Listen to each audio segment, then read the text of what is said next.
Travail et cheminement. Au début, on va présenter des considérations générales, c'est par là qu'on va commencer, notamment définition et propriétés du mois solaire, qui lui va être artificiel et vous comprendrez pourquoi. Définition et propriétés génériques du mois lunaire, qui lui est naturel.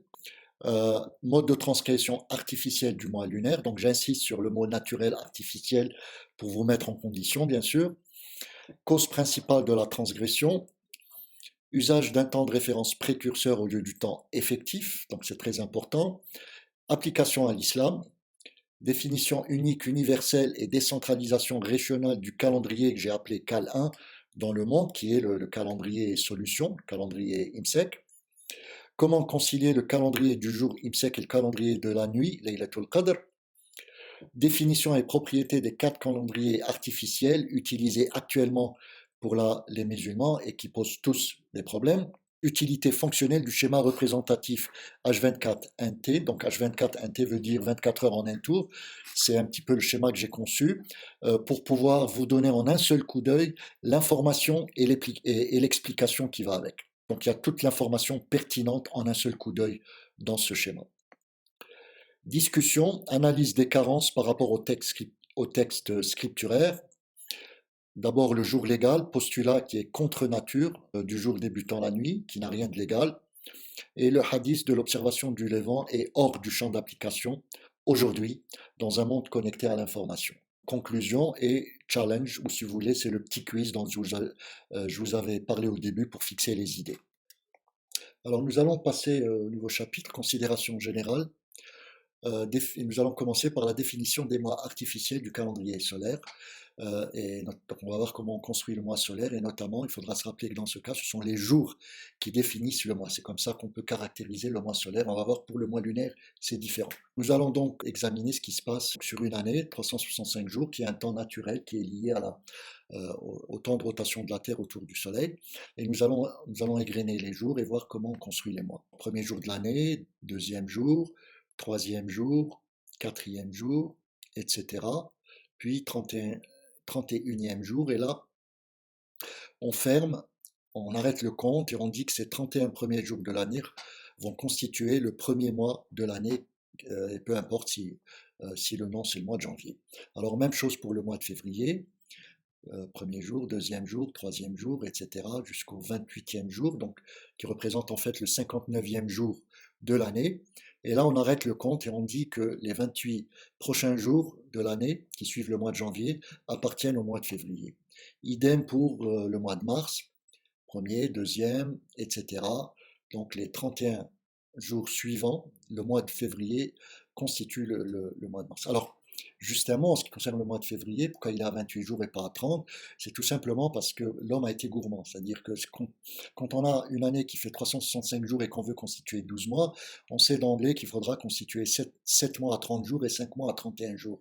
Mais l'homme a décidé de choisir 7 mois à 31 jours, et ce qui a donné 2 jours de plus qu'il a fallu retrancher au mois de février. Alors pourquoi le mois de février et pas un autre mois, ça c'est une autre histoire.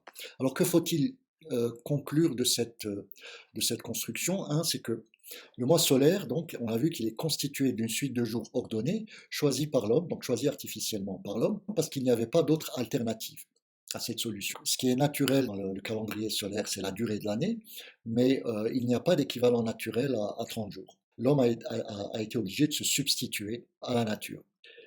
Autre chose, ce choix arbitraire, il porte sur 3 paramètres. Un, c'est l'heure de référence à 0 heure, donc c'est un choix humain, bien sûr, mais ce n'est pas la nature qui a imposé cette valeur de référence. Okay, c'est une décision humaine, on aurait pu choisir n'importe quelle autre valeur. Enfin, tous les jours du mois ainsi construits commencent et se terminent à 0 heure, c'est-à-dire qu'il n'y a pas de chevauchement de jours entre un mois et un autre, comme c'est le cas du mois lunaire, et donc ceci est une décision de l'homme, bien sûr.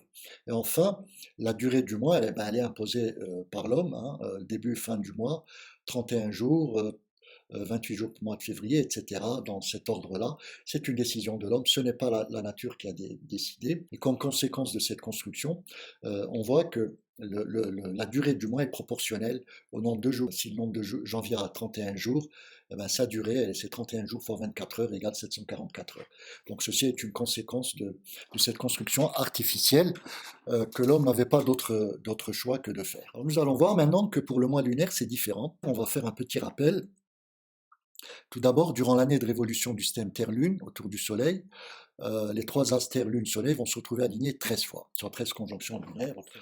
D'autre part, ces 13 conjonctions lunaires consécutives vont représenter 12 mois lunaires consécutifs, soit une année lunaire de 354 à 355 jours. Et puis, ce qui est important à retenir, c'est que deux conjonctions lunaires consécutives délimitent naturellement un mois lunaire, avec 29 ou 30 jours au sens lunaire du terme et pas au sens solaire, comme on le verra tout à l'heure, c'est au sens où il y a un chevauchement sur le dernier jour du mois. La durée du mois lunaire est définie naturellement par l'occurrence de deux conjonctions lunaires consécutives, ce qui n'est pas le cas du mois solaire. Et enfin, l'homme a appris à calculer les dates et heures de ces rendez-vous lunaires, donc de ces conjonctions lunaires, avec une précision de moins d'une seconde. Elles sont donc prévisibles et on peut les calculer dans le futur et dans le passé sur plus. Alors, définition générique du mois lunaire. Alors, pourquoi générique? D'abord parce que tout simplement, ce n'est pas spécifique de quelconque religion ou culture ou activité. N'importe qui peut définir son mois lunaire pourvu qu'il respecte certaines règles. Alors, cette définition, elle est caractérisée par le fait que c'est le mois qui définit le jour et non pas les jours qui définissent le mois, comme on l'a vu pour le mois solaire. Alors, comment ça marche? On va suivre la marche du temps, notamment le déroulement durant l'année. Premier jour, 2 janvier, 3 janvier, en milieu de journée, on a un premier alignement des astres, des trois astres Terre, Lune, Soleil, qui nous donne une première conjonction lunaire que j'identifie par CL1. Et puis, le 2 février, en fin de journée, nous avons une deuxième conjonction lunaire consécutive, un deuxième alignement Terre, Lune, Soleil, qui met fin à cette période mensuelle. Donc la durée du mois lunaire, nous pouvons la calculer. Nous voyons qu'elle est imposée par la nature. C'est comme un filet de pêcheur. Et si vous voulez recenser le nombre de jours, c'est comme si vous recensiez le nombre de poissons qui ont été piégés dans le filet. Alors, comment on fait pour recenser le nombre de jours? Simplement, il va falloir définir un temps de référence. Là, je définis un temps à 2 heures du matin.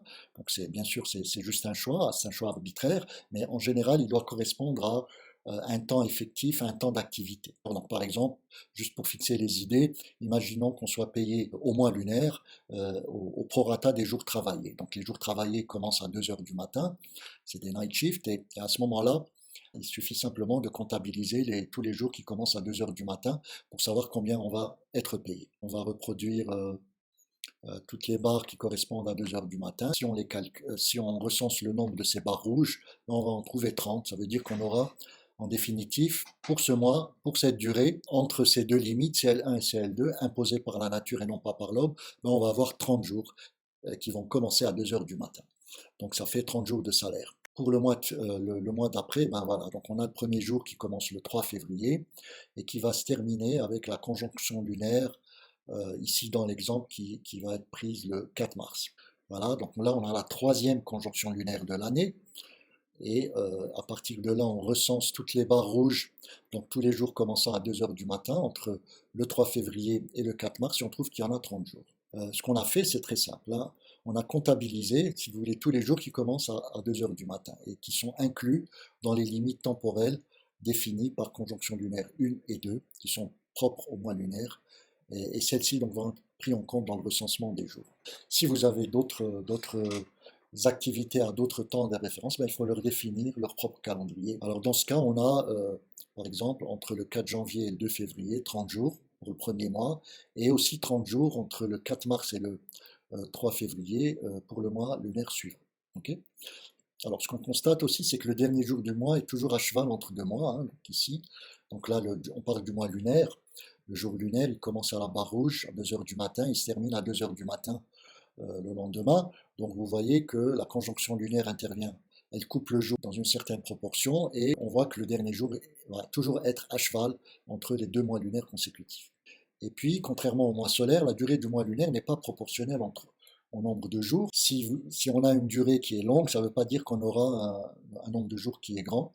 On peut avoir du 29 jours. Si on a une durée du mois lunaire qui est courte, on peut avoir 30 jours pour cette durée-là. Ok, donc, il n'y a pas de règle de proportionnalité, c'est selon. Enfin, et ce qui est important de mémoriser, c'est qu'on ne peut pas utiliser plus d'un temps de référence pour définir le mois lunaire. Chaque calendrier, chaque mois lunaire est défini par rapport au temps de référence qu'on a choisi et une seule valeur à la fois.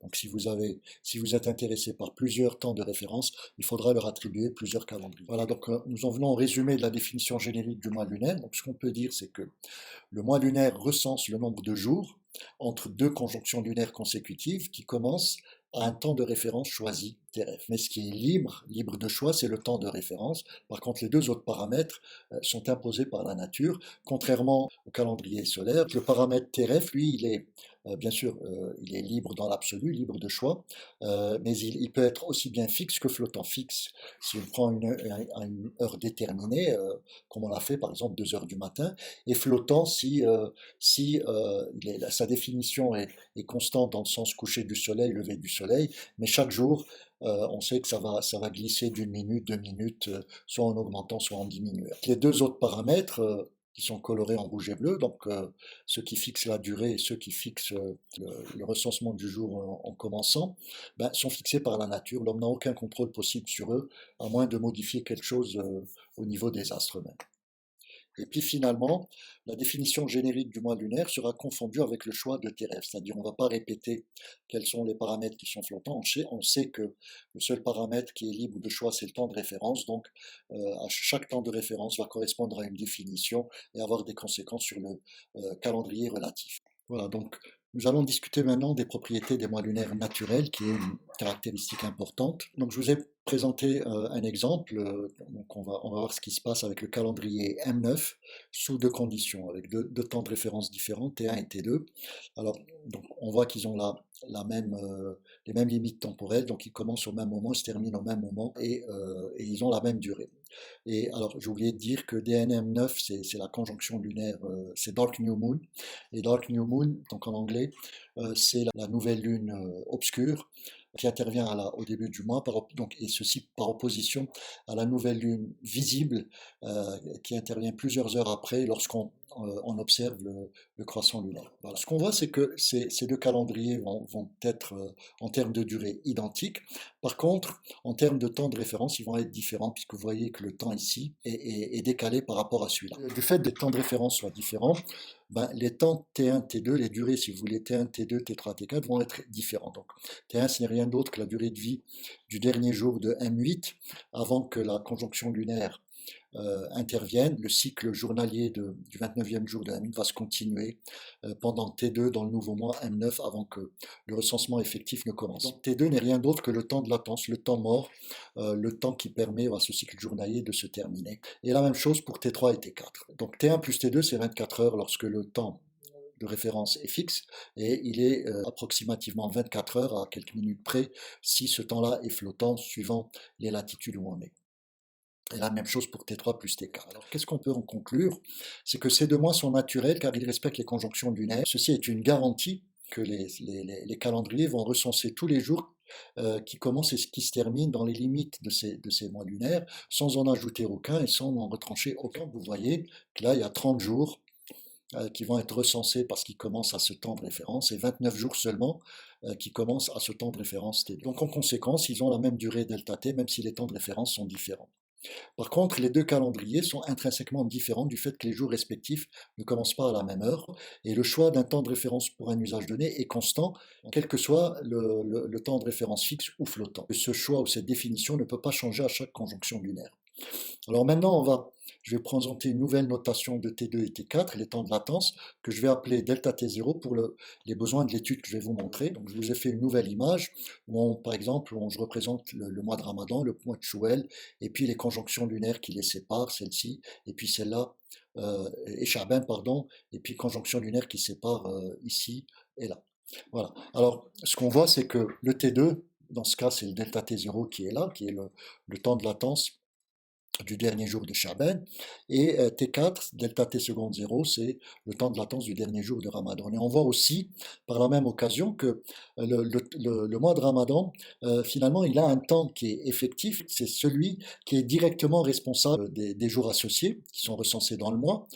Autrement dit, c'est le delta T total, qui est le temps entre deux conjonctions lunaires, amputé du temps de latence delta T0. Donc ce temps effectif, c'est ce qui est dans la colonne noire. Et ce qui est important, c'est de s'intéresser à la distribution de ces temps de latence delta T0. Et pour cela, j'ai fait une étude qui considère les intervalles de temps delta T0 des mois de Ramadan et de Chouel entre les années 1938 et 2038. On a vu que c'était possible, et ceci à Lausanne. Donc au total, on a collecté 208 points, 2 points par an pour Ramadan et Chouel, et comme il y a 101 années solaires, ben ceci correspond à 104 années lunaires, donc 208 points en tout, et la distribution a été étalée sur 10 intervalles de temps entre 0 et 24 heures. Et donc quel a été le résultat? Donc le résultat était assez édifiant, puisque d'abord on voit que la distribution elle est inscrite dans cet intervalle de 24 heures, et puis ce qui est quand même assez surprenant, c'est que cette distribution est plate.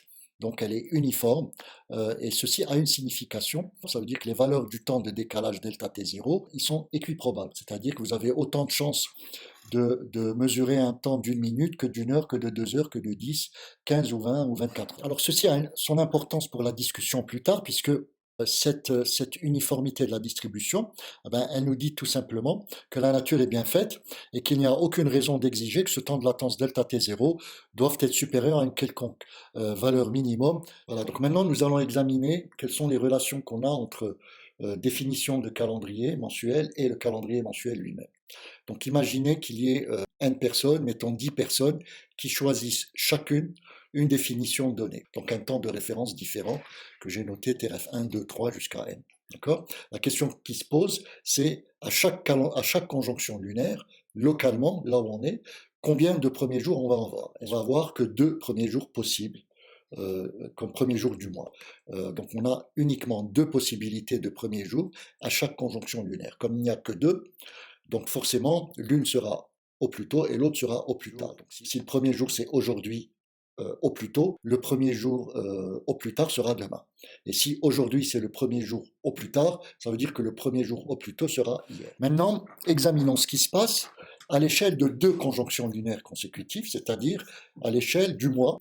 On va avoir 2 possibilités d'avoir le premier jour et 2 possibilités d'avoir le dernier jour. Donc mathématiquement, on a 2 fois 2, 4 possibilités, mais en réalité, il n'y en a que 3 qui sont physiques. La première combinaison qu'on peut imaginer, c'est celle qui consiste à prendre le premier et le dernier jour au plus tôt. Donc, premier jour au plus tôt, dernier jour au plus tôt.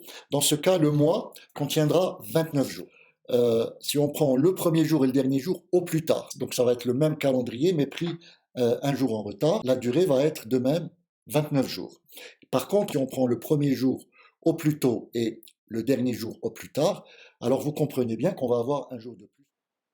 La combinaison qu'on n'a pas prise, c'est celle qui consiste à prendre le premier jour au plus tard et le dernier jour au plus tôt. À ce moment-là, on va se retrouver avec un mois de 28 jours qui n'est pas permis par la nature. Quel que soit le nombre de définitions que vous prenez, définition indépendante bien sûr, que vous prenez, que ce soit 10, 100 000 ou 1 million, à la fin, à chaque conjonction lunaire, vous aurez toujours 2 premiers jours possibles pour le mois, et si vous considérez 2 conjonctions lunaires consécutives, ben vous allez avoir 3 possibilités de calendrier mensuel. Pas un de plus, 2 de 29 jours qui vont être décalés dans le temps d'un jour, et 1 de 30 jours. Mais ce qu'on peut dire, c'est que des définitions différentes peuvent être associées avec le même premier jour du mois et aussi avec le même calendrier mensuel, sachant qu'on a 2 possibilités de premier jour et 3 possibilités de calendrier mensuel.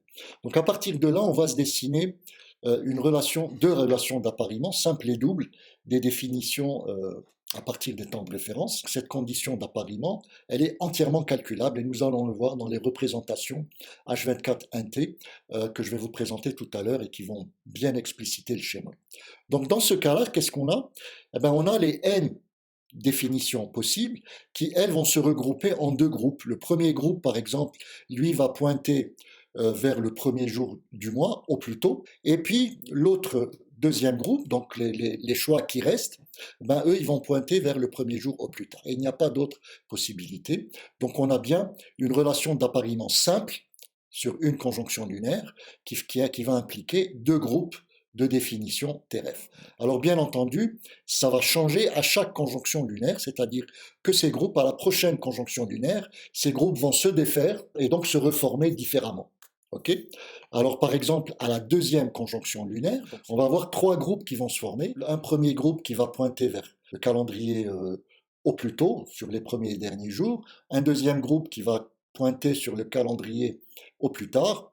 Et puis un troisième groupe qui va se pointer sur le calendrier mixte, qui mélange le premier jour au plus tôt et le dernier jour au plus tard. Donc là, on va avoir un appariement double, c'est-à-dire que on va avoir trois groupes de définition.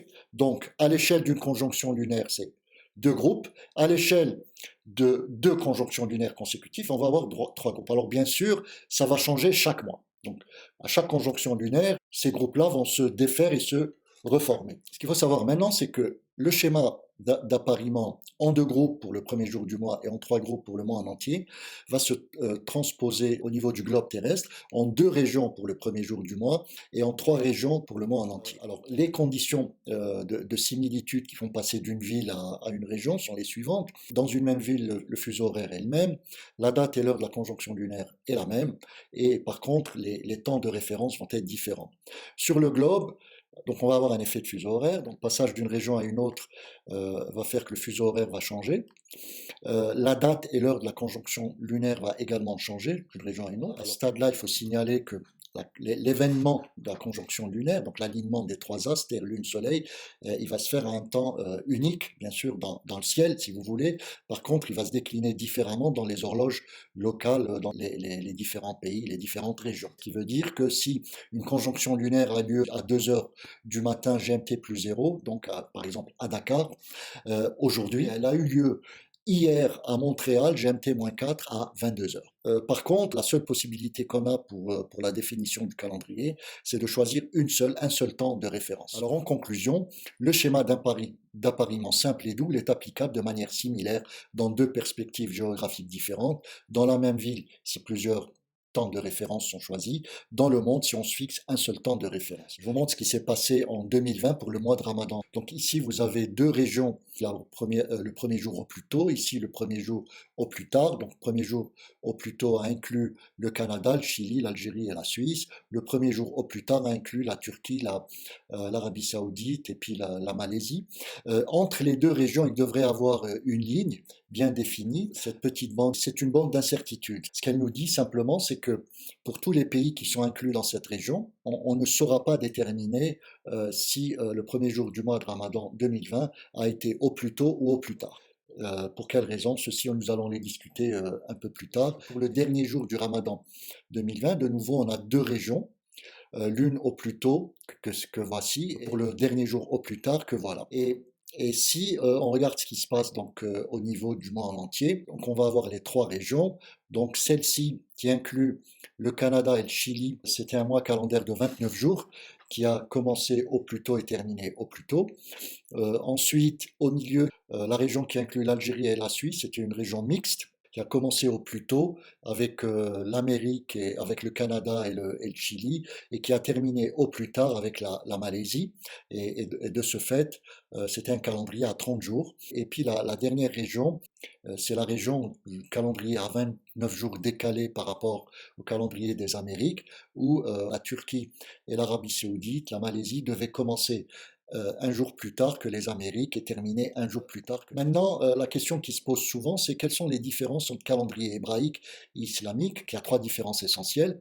Dans le calendrier hébraïque, le mois lunaire naturel est défini à un temps de référence de 18 heures. Alors, il y a deux points d'interrogation parce que je n'ai pas vérifié une deuxième fois et je ne peux pas garantir ce temps-là. Peut-être qu'il est plus tôt, peut-être qu'il est plus tard, mais toujours est-il que c'est un temps fixe qui a été pris. Par contre, pour les musulmans, le temps de référence qui doit être celui de l'IMSEC, nous en discuterons tout à l'heure, ben, ce temps-là, il n'est pas fixe, il est flottant en heure et en angle. Et en angle, je parle de l'angle de la dépression solaire, qui est en général pris constant dans les différentes applications que vous connaissez. En réalité, lui aussi, il change chaque jour. Ensuite, le mois lunaire, lui, il est défini pour tous les juifs, où qu'ils soient dans le monde, à El-Quds. Le calendrier hébraïque est centralisé à El-Quds. Pour les musulmans, ce n'est pas le cas. On a une définition unique, universelle, prise un temps de référence IMSEC, mais cette définition, elle va se décliner, elle va se décentraliser sur 3 régions calendaires dans le monde, donc pas de possibilité de centralisation à la Mecque, par exemple. Il subsiste bien sûr un problème par rapport à cette décentralisation qui va se poser essentiellement pendant Dhul Hijjah, notamment pour le 9e jour qui se passe à Arafat et le 10e jour à la Mecque. Mais on ne le discutera pas maintenant, donc on discutera à une autre occasion. Enfin, la dernière différence, elle est liée au fait que l'année hébraïque, elle est plutôt lunisolaire, il faut entendre 13 mois, pour garantir que la Pâque juive a lieu au printemps. Tous les 3 ans environ, sur un cycle de 19 ans, ils intercalent un mois de 30 jours au printemps. Pendant 2 ans, ils prennent 12 mois, et puis à la 3e année, ils intercalent ce mois. Voilà. Alors pour les musulmans, ce n'est pas le cas. L'année lunaire, elle compte 12 mois à cause de ce verset. Et aussi, comme elle n'est que de 12 mois, ben, elle exclut de facto les élucubrations de certains musulmans qui voudraient que le ramadan se fasse à la même période saisonnière, donc cette saison de Aranda, donc je crois que c'est à la fin de l'été, cette condition donc à 12 mois. De plus, cette saison, elle n'est pas la même dans les hémisphères nord et sud du globe, c'est-à-dire le raisonnement par la sémantique saisonnière, le fait de dire que ça doit avoir lieu au Ramadan, donc en été ou fin de l'été, ça ne s'applique pas au sud, puisqu'au sud, on est en hiver ou à la fin de l'hiver. D'autre part, l'usage de l'année lunaire à 12 mois garantit que dans le cas des musulmans, un traitement égalitaire indépendant des hémisphères, puisque tous les 33 ans environ, les musulmans du nord et du sud auront accompli un cycle complet de jeûne dans les mêmes conditions saisonnières.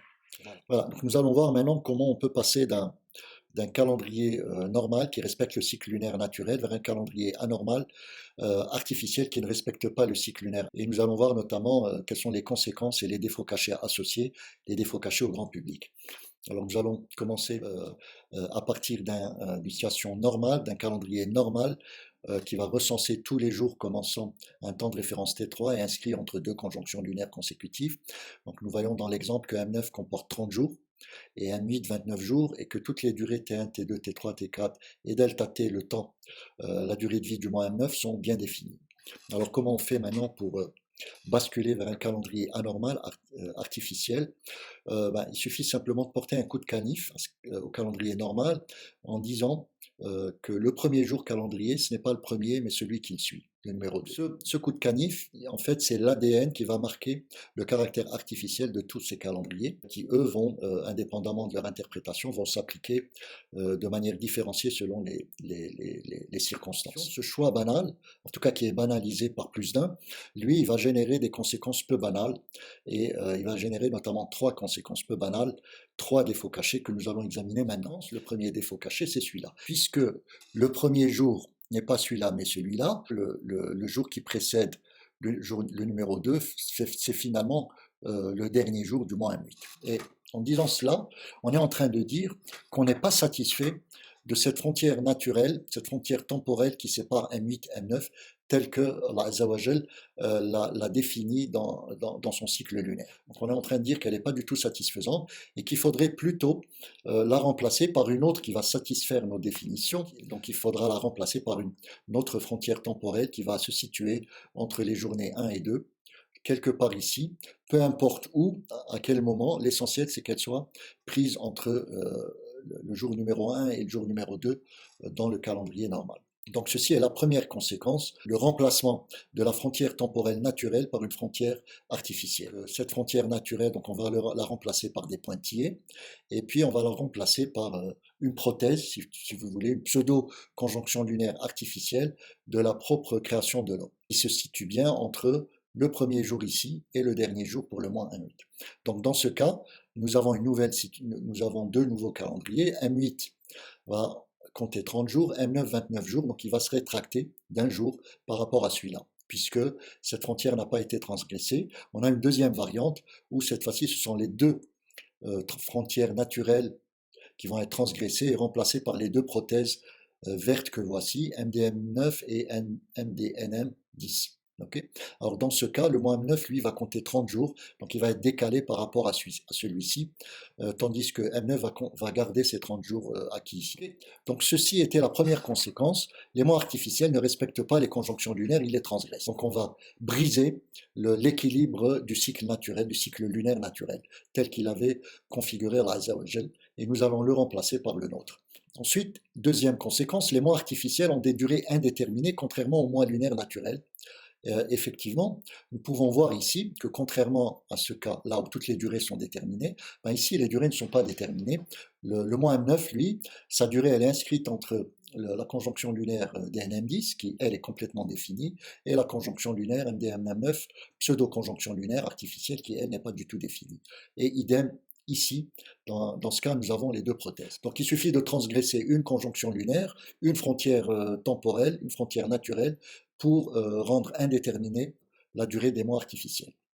Ensuite, ces transgressions sont implicitement dues à des exigences contre nature sur le temps de latence minimum. Autrement dit, ces définitions artificielles vont générer un effet pervers, un effet de seuil pervers, qui consiste à dire que ce jour-ci, ce premier jour dans le calendrier normal, n'a pas été retenu, il a été rejeté, il a été associé au mois M8, simplement parce qu'il était trop proche de la conjonction lunaire naturelle, DNM9, et donc son temps de latence était petit, inférieur à un temps de latence minimum qui a été défini de manière illusoire par les gens qui ont adopté les définitions artificielles associées. Ce seuil qu'ils sont en train d'invoquer n'est pas un marqueur de l'ordre naturel du cycle lunaire, mais c'est une conséquence intempestive, perverse de la définition artificielle qu'ils ont adoptée. Et je vous avais montré d'ailleurs précédemment ce que c'était l'ordre naturel des choses en vous plotant la distribution des temps de latence delta T0 qui était uniforme et donc qui ne révélait aucun effet de seuil. On va essayer de comprendre ce qui se passe dans la tête des gens qui suivent un calendrier artificiel, donc mécanisme générique de la dystopie ou de la déformation ou du défaut d'interprétation qui conduit à la genèse d'un calendrier artificiel. Donc la raison à cela, c'est le télescopage ou le confounding ou la dépendance entre deux temps de référence, l'un T1 qui est le temps de référence absolu commun à toutes les activités et T2 qui est un temps de référence relatif spécifique à une activité ciblée. Et ce qu'on va voir notamment, c'est que c'est le fait de postuler l'existence d'un temps de référence absolu, donc d'un jour absolu, va être responsable de cette genèse, de cette dystopie. Alors pour ce faire, nous allons générer émuler, si vous voulez, un mois lunaire circonscrit au mois de janvier, d'accord? Donc qui va commencer notamment le premier, donc qui va commencer le 1er janvier pour CL1 et CL2 le 31 janvier. Et donc nous allons définir deux temps de référence que nous allons placer et définir la position du problème. Donc on revient à notre fameux patron qui veut payer ses salariés au prorata des jours travaillés durant le mois lunaire. Alors, et pour ce faire, on va compliquer un petit peu plus le problème en disant que ces salariés vont être dispatchés entre trois groupes de travail, l'un commençant à 21h, l'autre à 5h et l'autre à 13h. Il faudrait établir les salaires sur les bases de chaque calendrier lunaire correspondant à chaque catégorie de travail et donc correspondant à chaque temps de référence. Or, ce qu'il dit, c'est que ce n'est pas possible puisque ça demande des ressources et ça demande du temps, ce qu'il n'a pas, et donc il va essayer d'avoir recours à une solution alternative de bonne foi, qui consiste à dire ben, je vais définir un jour de travail officiel qui commencerait un temps de référence absolu. Donc le jour de travail commence chez lui dans son usine à 20 heures, c'est les barres vertes. Et donc à partir de là, il va recenser tous les jours qui commencent à 20 heures et établir les fiches de salaire sur cette base pour tous les travailleurs. Donc c'est ce qu'il va faire. Et à la fin, il va obtenir donc 29 jours, il va recenser 29 jours entre le 2 et le 30 janvier, donc sur la base d'un calendrier lunaire établi à 20 heures. Sauf que le fait d'avoir postulé ce temps de référence à 20 heures comme étant un temps de référence absolu, donc qui définit un jour absolu, eh ben, il a créé le télescopage entre ce temps-là et tous les autres temps de référence. Donc on va se limiter à celui qui commence au temps de référence à 5 heures. Il va, pour chaque catégorie, pour cette catégorie de travailleurs qui commence à 5 heures, devoir leur envoyer l'agenda, le calendrier qui fait foi pour le barème salarial. Pour ce faire, il va compter le nombre de jours qui commencent à 5 heures, donc les barres rouges. Sauf qu'au lieu de commencer ici, il va dire que le 1 commence là. Pourquoi? Eh ben, à cause de ce télescopage, comment ça marche? Celui-ci, par exemple, le jour du 2 janvier, lui, il va dépendre du jour officiel de travail, commençant à 20 heures le 1er janvier. Donc, ce jour-ci n'appartient pas au mois courant, donc il appartient au mois 30 précédent. Donc, celui-là, il va être ignoré et il va commencer avec ce jour-ci. Donc, ça va être le premier jour, puisque c'est le jour qui suit le premier jour officiel de travail qui commence à 20 heures durant le mois courant. Alors la conséquence de cela, c'est qu'il va renier cette frontière temporelle qui sépare les deux mois et il va la remplacer par une autre artificielle de sa propre création qui, elle, va être positionnée entre ces deux jours de telle manière à réaffecter ce jour-ci au mois précédent et ce jour-ci comme étant le premier jour du mois courant.